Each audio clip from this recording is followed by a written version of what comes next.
আজকে আমি তোমাদের বানিয়ে দেখাবো লোটে মাছের ফিশ কারি। আর এইভাবে গোটা গোটা লোটে মাছ একবার রান্না করে দেখবে, খেতে কিন্তু অসাধারণ লাগে। তো প্রথমে আমি এখানে কড়াইয়ের মধ্যে তেল দিয়ে ওর মধ্যে আমি দিয়ে দিয়েছি দুটো পেঁয়াজের পেস্ট। তারপরে একটুখানি নাড়াচাড়া করে নিয়ে ওর মধ্যে দিয়ে দেবো আমি লঙ্কা বাটা। তো এখানে আমি শুকনো লঙ্কা বাটা দিয়েছি, তোমরা চাইলে কিন্তু কাঁচা লঙ্কা বাটাও দিতে পারো। তারপর আবার একটু নাড়িয়ে চাড়িয়ে ওর মধ্যে দিয়ে দেবো দুটো টমেটোর পেস্ট। তারপরে একটুখানি নাড়িয়ে চাড়িয়ে নিয়ে ওর মধ্যে দিয়ে দেবো পরিমাণ মতো লবণ, হলুদ, আর এখানে দিয়ে দিচ্ছি একটুখানি কাশ্মীরি লঙ্কার গুঁড়ো, আর দিয়ে দেবো হাফ চামচের মতন গরম মশলা। আর এখানে আমি দিয়ে দিচ্ছি রসুন, আর রসুনটাকে কিন্তু আমি একটু ঝিরিঝিরি করে কেটে নিয়েছি। এরপর আমি সব কিছুকে নাড়িয়ে চাড়িয়ে মশলাটাকে একটু কষিয়ে নেব।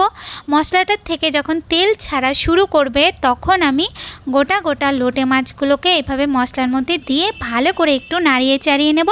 আর ওর মধ্যে দিয়ে দেবো বেশ কিছুটা ধনেপাতা। তারপরে হালকা একটু নাড়িয়ে নিয়ে এরপর গ্যাসটা মিডিয়াম করে বেশ কিছু সময় রান্না করে নিতে হবে। তো ঝোলটা যখন একদম মাখো মাখো হয়ে যাবে তখন নামিয়ে নিলেই আমাদের তৈরি হয়ে যাবে লোটে মাছের ফিশ কারি।